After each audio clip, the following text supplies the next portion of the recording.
Hola amigos, qué gusto me da darles la bienvenida a La Historia en el Lavadero, donde contamos el chisme sabrosón de la historia. Les invito a que se suscriban y activen la campana de notificaciones para que sean avisados de nuestros próximos videos y también inviten a más amigos a que se unan a lavar aquí con nosotros. Agradezco los saludos y comentarios de nuestros Intelifans, especialmente a Alfredo Bernades. Así es, la música que seleccionamos para cada programa corresponde al periodo histórico del que estamos narrando y es muy padre hacer la investigación e incorporarla. Ahora vamos a tratar música de la época del año exactamente de la historia que vamos a contar. También agradezco a mi querida Anilanda, a Wilmer López allá en Nueva York, muchísimas gracias, un saludo allá en la Gran Manzana, igualmente a Claudia Orozco allá en Los Ángeles, qué padre que estamos saliendo del lavadero para entrar a la cocina, a Paulino Lorea, muchísimas gracias por tus comentarios, es siempre un placer poder entregar contenidos, muchas gracias por su preferencia.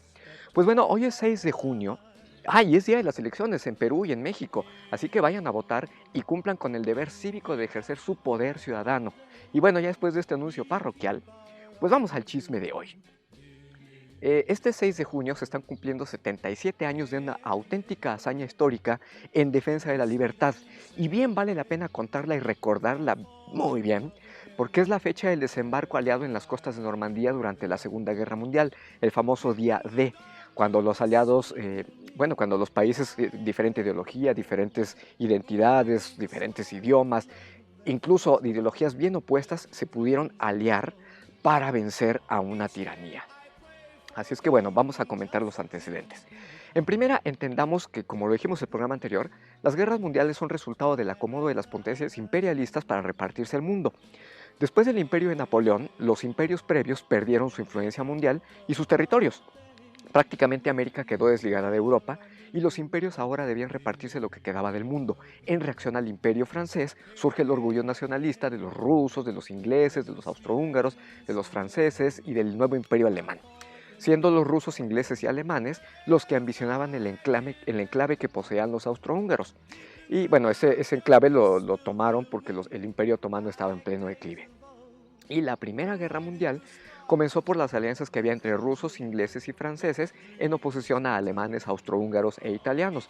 De manera que cuando el imperio austrohúngaro le declara la guerra a Serbia, porque ahí se asesinó al heredero al trono Franz Ferdinand, pues Rusia ambicionaba los territorios de Serbia, de Bosnia, y pues ahí aprovecha la declaración de guerra que hace Austrohúngara sobre Serbia para que Rusia le declare la guerra al imperio austrohúngaro. Pero Rusia, Francia e Inglaterra estaban aliados, entonces le declaran los tres la guerra, pero también Austria estaba aliada al imperio alemán y al reino italiano. Allí comenzó todo, desatando una mortífera guerra de 1914 a 1918 que perdieron los alemanes y los austriacos, y con ello perdieron sus territorios y desapareció el imperio otomano. Pero las cosas no se iban a quedar así, y los alemanes buscaron, no sé, cualquier forma de cobrárselas, y bueno, recuperar lo perdido, y aún más, por lo que durante varios años el dictador alemán Adolf Hitler fue preparando el camino a una guerra que ocupara a toda Europa en una especie de revancha y que desató una auténtica conflagración mundial que involucró a las naciones de todos los continentes del mundo a partir de 1939. Si bien ya había conflictos previos que anunciaban lo inevitable, como en España, en Italia y Polonia, lo que menos se esperaba es la velocidad y capacidad de fuerza con que Alemania se apoderaría de Europa con la famosa guerra relámpago, la Blitzkrieg, en que los ataques coordinados con bombardeos aéreos, artillería pesada y grandes contingentes de infantería hicieron caer rápidamente a toda Europa sin que pudieran llegar hasta Inglaterra, por lo que los límites del Tercer Reich alemán llegaron hasta las costas francesas del Atlántico y del Canal de la Mancha. El poderío militar alemán fue tal que Europa continental se había vuelto impenetrable para los aliados en contra de Hitler, pero sostener la defensa alemana no podía durar mucho tiempo. Europa es un continente donde la carencia de materias primas lo hace muy vulnerable, de manera que los planes de sostenimiento de la maquinaria de guerra se vinieron abajo y fracasó el plan que Hitler le había encomendado a Albert Speer para fortalecer el armamento y producción de guerra. Y la guerra se volvió un auténtico juego de estrategias en la que tarde o temprano alguien se equivocaría y la guerra tendría un curso definitivo. Ya mencionamos hace dos programas que los aliados en Europa solo pudieron llegar hasta el sur de Italia y de Francia en 1943, pero los Alpes impedían llegar de manera más rápida a Alemania y a Berlín, de manera que la ruta ideal de los aliados estaba desde la costa atlántica francesa.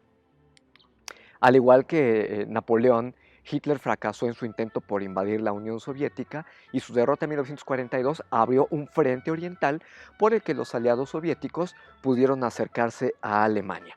Pero en el frente occidental, la férrea defensa nazi hacía imposible la liberación europea y se necesitaba poner un cerco a Alemania por 3 frentes, de los cuales ya se tenía cubierto el oriental y el sur. Y aquí es donde entra en juego la operación militar más desesperada, atropellada e irreversible, la Operación Overlord, que implicaba tomar Francia a como diera lugar y al costo que fuera. Ello implicaba un desembarco con un suministro constante de tropas y armamento para que no tuviera respiro el ejército nazi, y se desplegó todo un complejo sistema de comunicación encriptada para tener éxito.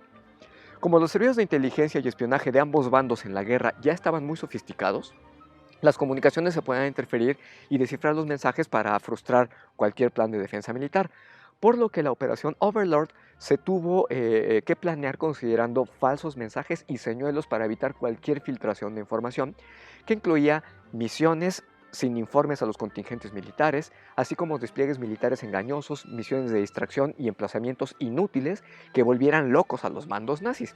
Se trataba de crear confusión incluso con objetivos inexistentes o con cambios de nombre. Así, la operación Overlord tenía el objetivo de ocupar las costas francesas para tener el suficiente espacio en el continente como para llevar a cabo acciones ofensivas sobre el ejército alemán, algo que era muy obvio para los alemanes. El quid estaba en dónde exactamente sería el sitio de la invasión y qué fecha. Y todo eso fue parte de la operación Overlord. Al frente de esta operación estaba el general Dwight Eisenhower, comandante supremo de las Fuerzas Aliadas Expedicionarias en Europa, quien basó sus tácticas inspirándose en el desembarco de Alhucemas al norte de Marruecos, el 8 de septiembre de 1925, en que el general Primo de Rivera coordinó los apoyos navales y aéreos a una invasión de infantería. Al mismo tiempo, se planeó toda una operación de engaño para hacer que se movilizaran las tropas nazis a los enclaves que se supondría tendrían una supuesta invasión y se dispersara la concentración de la capacidad de fuego alemán, por lo que las comunicaciones falsas versaron sobre una supuesta invasión por el paso de Calais y las costas de Dunkerque al norte del Canal de la Mancha. Pero el verdadero sitio de desembarco era desconocido y solo se establecieron 5 puntos de referencia con nombres clave, obviamente cambiados, y 2 puertos. Los 5 puntos se llamaban Utah, Omaha, Gold, Juno y Sword, así como los enclaves de la Punta de Oc y los Arromanches. Después, el mundo sabría que se trataba de cabezas de playa ubicada en la costa de Normandía.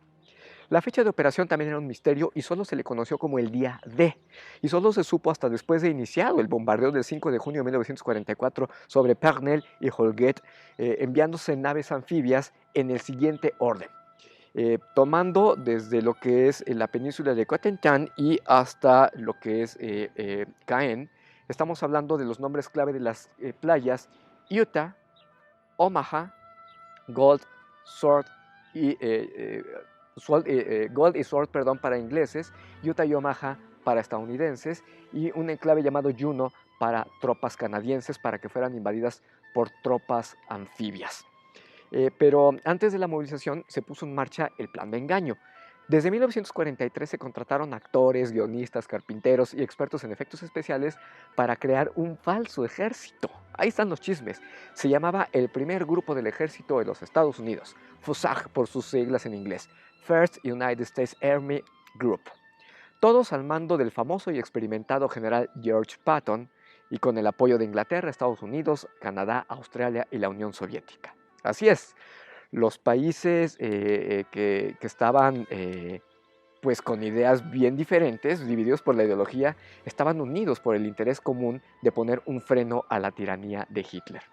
Así pues, el 26 de febrero de 1944, el general Eisenhower emitió una directiva con carácter de alto secreto en la que se da la misión al general Patton de invadir las costas de Francia por el paso de Calais en la operación Fortaleza, con la FUSAG dividido en 2 comandos, con bases en Escocia y en East Anglia, para simular la invasión ya sea por Noruega o por el paso de Calais respectivamente. y se integró un ejército fantasma con 2 unidades militares reales y el resto eran actores que que instalaron tiendas de campaña sin ocuparse, con cajas de pertrechos vacías, con tanques de madera e inflables y bidones de gasolina vacíos, usando a los militares reales para crear marcas en el suelo que simularan el paso de tanques de guerra y vehículos de transporte. Todo ello con la intención de engañar los vuelos de reconocimiento e inteligencia de los nazis, y ellos pensaran que había la existencia de regimientos completos listos para invadir el norte de Francia o Noruega. Incluso se llamó a sacerdotes locales en East Anglia para que se quejaran en la prensa inglesa por el supuesto mal comportamiento de las tropas extranjeras estacionadas en esa región del Reino Unido. Y se empezaron a utilizar insignias verdaderas pero creadas para esa tropa para que las portaran soldados simulando estar de permiso, para que anduvieran por las calles, en las tabernas, etcétera, por si eran vistos por algún informante de la inteligencia nazi. Y además se comenzaron a generar señales de radio y telégrafo falsas para simular la comunicación con los campamentos para la llegada de más elementos de tropa. La parte final del engaño fue cuando el mismísimo rey de Inglaterra, Jorge VI, y el alcalde de Dover fueron a visitar a las tropas fantasma. El resultado fue que el ejército nazi se creyó el engaño y desplazó tropas al paso de Calais, disminuyendo la presencia de las tropas en todo el resto de las costas francesas ocupadas. Y llegado el día D, se puso en marcha el engaño y al mismo tiempo la operación verdadera, porque la noche del 5 de junio de 1944 se simuló la movilización de tropas y barcos en el puerto de Dover y fueron desplazados bombarderos para lanzar tiras de aluminio sobre el cabo de Antifer, al norte de Normandía y en el sur del paso de Calais, así como lanchas de motor que arrastraban globos reflectantes para que los radares nazis interpretaran la presencia de buques y aviones dirigiéndose al paso de Calais. El distractor perfecto para iniciar el auténtico desembarco en las costas de Normandía. La operación Overlord, ahora sí, aquí la voy a relatar y aquí es un reconocimiento que quiero hacer a los periodistas, porque los periodistas son los primeros en consignar lo que después va a ser la historia. Voy a narrarles todo lo que es la crónica de la operación Overlord, el día de 6 de junio de 1944. Todo comenzó la noche anterior a las 11:30 de la noche, cuando 1.136 bombarderos aliados lanzaron sus cargas sobre las baterías costeras alemanas desde Pernel hasta Hulget. Y mientras la resistencia francesa, que ya había recibido desde Londres la información, empezó a dinamitar vías férreas y líneas telefónicas en las costas de toda esa zona. Y ahora sí, arrancamos con la crónica del 6 de junio de 1944.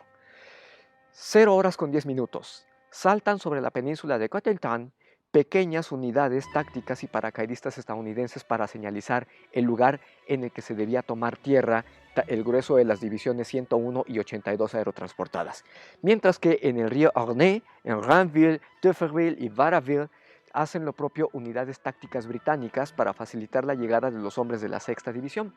Asimismo, se lanzan en paracaídas falsos soldados provistos de petardos que simulaban a hombres disparando desde el aire para provocar el caos entre las líneas alemanas. 10 minutos después, 0 horas con 20 minutos, el mayor británico John Howard toma, con la dotación de 5 planeadores, los puentes sobre el río Orne y el canal de Caen. Su misión es mantener el control de esos puentes hasta que sea relevado por las unidades que desembarquen en las playas al amanecer. A las 0:50 horas, bajo el mando del general Richard Gale, 8.000 soldados británicos toman tierra en la zona de Ranville. La mayor parte saltó en paracaídas y el resto en 355 planeadores Orsa. A la 1:20 empiezan a saltar en la península de Cotentin, en una área específica que se llama Saint-Mère-Église, 15.000 paracaidistas norteamericanos de la 82 División Aerotransportada bajo el mando de los generales Ridgway y Gavin, y de la 101 al mando del general Taylor, y le siguieron 512 planeadores con tropas y material pesado. A las 2:15 de la madrugada, el cuartel general alemán en Saint-Lô da la alarma tras recibir llamadas sobre la detección de paracaidistas aliados en la zona. A las 2:30 de la mañana, la aerotransportada, la División 101, pierde al 30% de sus hombres y el 70% del material al caer todos dispersos en una zona pantanosa. Y una treintena de los soldados paracaidistas cayó en pleno centro de Saint-Mère-Église y ahí fueron ametrallados desde tierra por los alemanes. De todos ellos sobrevivió solamente un solo soldado. Y entonces la aviación tuvo que volver a bombardear posiciones estratégicas en esa zona para también aprovechar e interrumpir todos los nodos de comunicación y las líneas de ferrocarril. A las 3 de la mañana saltan las últimas oleadas de paracaidistas aliados. La flota aliada entonces llega a entre 11 y 15 millas de la costa francesa y las tropas de desembarco empiezan a subir a las barcazas LCT, las naves anfibias pequeñas en las que iban a llegar hasta la playa. A las 3:35 de la mañana, la 716 División Alemana detecta la presencia de paracaidistas británicos en la zona de Lornay. Y a las 3:50, los paracaidistas británicos entran en la población de Ranville. A las 4:30 de la mañana, del otro lado, en el pueblo de Saint-Mer-Église, finalmente los estadounidenses logran tomar la zona, la plaza, después de un duro combate por paracaidistas de la 82 División bajo el mando del teniente coronel Krause. Y las tropas norteamericanas, dirigidas por el teniente coronel Dunn, desembarcan en las islas de Saint-Marcouf, y el mariscal von Rundstedt, al mando de las fuerzas alemanas de Occidente, es cuando se da cuenta de la invasión y ordena a la División 12 de las SS y a las Panzerlehr que se dirijan a la región de Calvados para intentar de frenar el ataque. Ellos venían desde la zona norte porque pensaban que iba a ser el ataque por el paso de Calais. Tuvieron que desplazarlas hacia el sur para que pudieran contener la invasión de los británicos. A las 4:45 de la mañana, los paracaidistas británicos del teniente Aldwett neutralizan a las baterías alemanas en Merville. Y ahí lamentablemente perdieron al 10% de sus hombres, pero lograron neutralizar a los alemanes. A las 5:50, la artillería naval, los buques que habían transportado a las tropas hasta 11 y 15 millas, empiezan a abrir fuego sobre las posiciones costeras alemanas ocupando Francia, ahora sí sobre toda la costa de Normandía. A las 5:58 empieza a amanecer y es cuando se van dando cuenta que va a ser un día completamente gris y nublado y bien lluvioso, con olas de 2 metros. Así es que no solamente iban a luchar contra los alemanes, sino contra el clima. A las 6 de la mañana, las defensas alemanas entre los ríos Vire y Orne son atacadas por 1.641 aviones aliados que lanzan 7.348 toneladas de bombas. Y a las 6:20, la Marina aliada lanza 38.000 misiles sobre las defensas en las playas de desembarco, en las 5 playas que les comenté. 10 minutos después, a las 6:30 de la mañana, la 4ª División de Infantería estadounidense empieza el desembarco en la playa codificada como Utah. Y entonces, entre los alemanes, el general Jodl, desde Berlín, ordena que se cancele la orden que había dado von Rundstedt 2 horas antes, en espera de que se despierte Hitler para tomar una decisión. Ya venían las tropas alemanas a contener y Jodl ordena que se detengan las tropas, porque necesitaba que Hitler tomara las decisiones. Si Hitler no tomaba las decisiones, no se movía nada. A las 6:36 de la mañana, la primera y la 29 divisiones de infantería norteamericanas empiezan la segunda operación de desembarco, ahora sobre la playa Omaha. Pero no sabían que en esa región las fuerzas de defensa alemanas tenían ahí de paso a una división adicional de refresco que iba pasando por allí. Y por eso en la playa de Omaha se convirtió en una verdadera pesadilla para los aliados. A las 6:46 de la mañana en la playa de Beerville, en el sector Omaha, pues prácticamente ya habían muerto todos los oficiales y suboficiales del 116 Regimiento, mientras las sucesivas oleadas se iban agolpando sin orden en la playa, ahí en la arena, y en medio del caos y a merced del fuego enemigo, las olas, la lluvia, se perdieron en el mar 26 de los 29 carros de combate de la primera oleada. A las 7:10 de la mañana, los Rangers norteamericanos, al mando del coronel Rudder, escalan la punta de Ock y desde Berlín el general Jodl se niega a dar la orden a las unidades blindadas para que se dirijan a las zonas de desembarco, pero tampoco se atreve a despertar a Hitler, porque él había dado instrucciones bien precisas de que no se le molestara hasta las 9 de la mañana. A las 7:25, mientras reina el caos en Omaha, en la que sigue creciendo el número de bajas, los británicos de la 50 División de Infantería y la 8ª Blindada inician el tercer desembarco, ahora en la playa Gold. Ya están 3 playas. A las 7:30, la 3ª División de Infantería y la 2ª Brigada Blindada canadienses empiezan a desembarcar en la playa codificada como Juno. El general Erwin Rommel del ejército B de Alemania, a las órdenes de von Rundstedt, conoce por su jefe de Estado Mayor que ya saltaron paracaidistas aliados en Normandía. Y es en ese momento cuando Rommel se encontraba en traslado hacia Berlín. O sea, estaba fuera de su posición. A las 7:35 de la mañana, los británicos de la Tercera División de Infantería y de la 27 Brigada Blindada y de la Primera Brigada de Comandos inician el desembarco en la playa Sword. Ya está todo cubierto. A las 9:13 de la mañana, el general estadounidense Omar Bradley, al mando de la playa Utah y Omaha, pide refuerzos para la playa de Omaha, porque están siendo aniquilados. A las 9:15, los Rangers finalmente toman el control de la punta de Oak, pero van a descubrir que arriesgaron sus vidas para tomar unos búnkeres que pues, estaban vacíos, no tenían instalada ni una sola pieza de artillería. Y es hasta esa hora cuando Hitler es despertado, se le informa y llama a los generales Keitel y Jodl.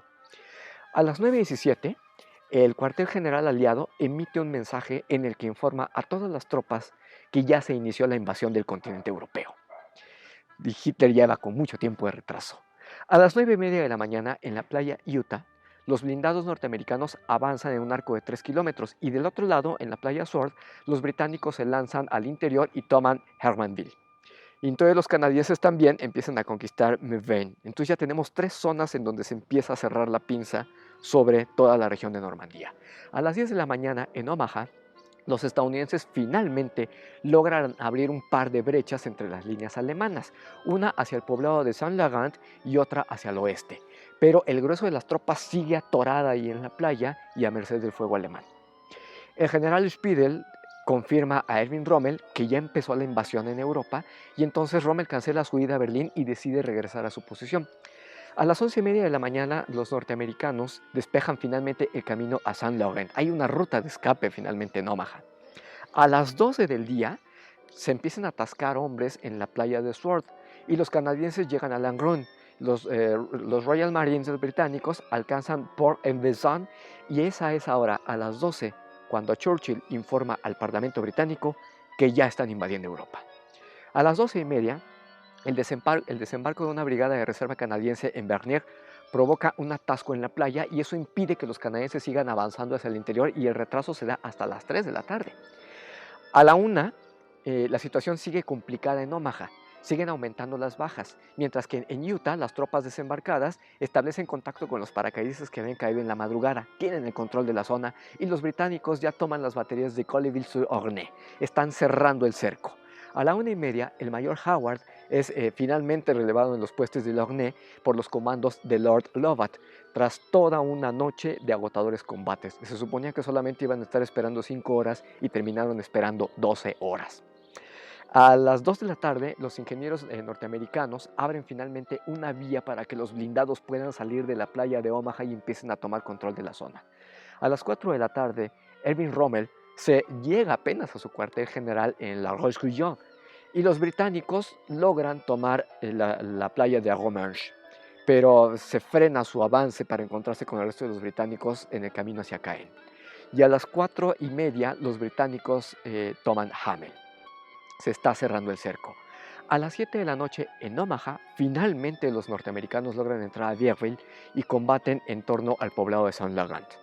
A las 8 de la noche, los estadounidenses se abren paso finalmente en Omaha hacia el interior, pero perdieron 3,000 hombres en la playa. Y los alemanes todavía tienen el control de varios puntos en la zona. Los paracaidistas británicos finalmente logran sus objetivos y perdieron 1,200 hombres. Los blindados alemanes alcanzan Luxembourg entre las playas Sword y Juno, pero los británicos llegan a Bayeux para neutralizar el ataque. A las 9 de la noche, los británicos toman todo el control de Arromanches y establecen ahí un puerto para que puedan llegar más hombres y víveres. Y se establece contacto con los hombres de las playas Juno y Gold y ya toman control de toda una cabeza de playa de 19 kilómetros. Es como del Zócalo de la Ciudad de México a la salida a la autopista Acapulco. Todo eso ya bajo control de los aliados. Y la contraofensiva alemana, que venía del norte, pues fue completamente neutralizada. A las 11:30 de la noche, en la punta de Ock, los Rangers sufren un contraataque alemán y van a estar combatiendo durante toda la noche. De los 255 militares que participan en la toma de la Punta de Oc, pues prácticamente pierden la mitad, ya sea porque desaparecieron, murieron o fueron heridos. Al final del día logran tomar el control de toda la zona de Normandía. De los 156,000 hombres desembarcados por mar y aire por los aliados, hubo más de 10,000 bajas, que enfrentaron a unos 100,000 soldados alemanes que perdieron entre 4,000 y 9,000 hombres. Y pues, aunque ya tenían el control finalmente de Normandía, todo en un solo día, prácticamente 20,000 muertos en un día, agotador, brutal, todavía les esperaba casi todo un año de combates para avanzar desde la costa de Francia, en el Atlántico, hasta llegar a París y después llegar hasta Berlín, para que pudieran vencer finalmente a los alemanes hasta 1945. El desembarco aliado en Normandía definitivamente cambió el curso de la Segunda Guerra Mundial. El propio Erwin Rommel califica a ese día, el día D, como el día más largo, y fue el que aceleró el fin de la Segunda Guerra Mundial. Fue el día en que los aliados, a pesar de sus diferencias, de tener diferentes nacionalidades, identidades e ideologías, pudieron colaborar, unirse en un proyecto común para vencer a la tiranía y a la opresión de los nazis que buscaban acabar con la libertad para imponer en el mundo a un dictador autócrata e intolerante. Así es que bueno, yo le quiero agradecer a una revista que se llama Historia y Vida en España, que es quien relató quien condensó toda esta crónica por los periodistas y que publica esta crónica que les he narrado. ¿Qué tal, Una tremenda epopeya, una gran historia. Miles de vidas ofrendadas por la libertad. Y bueno, hace falta recordar con respeto, con admiración a quienes dieron su vida por esa libertad. Pero bueno, ya se nos acabó el detergente y pues también el chisme de hoy. Si les gustó, no dejen de suscribirse y activar la campana de notificaciones, porque el próximo domingo les tengo otra gran historia. Felipe Ángeles. Muy interesante personaje. Por lo pronto, yo los dejo porque ya me voy a ir a votar. Yo también quiero participar cambiando la historia. Pero les deseo un excelente día y les dejo con la parte final de un éxito mundial de origen mexicano que en 1944 estaba en el Billboard 10 y yo los espero el próximo domingo para un nuevo chisme aquí en La Historia en el Lavadero. Hasta la próxima. Bésame, bésame mucho, que tengo miedo perderte después.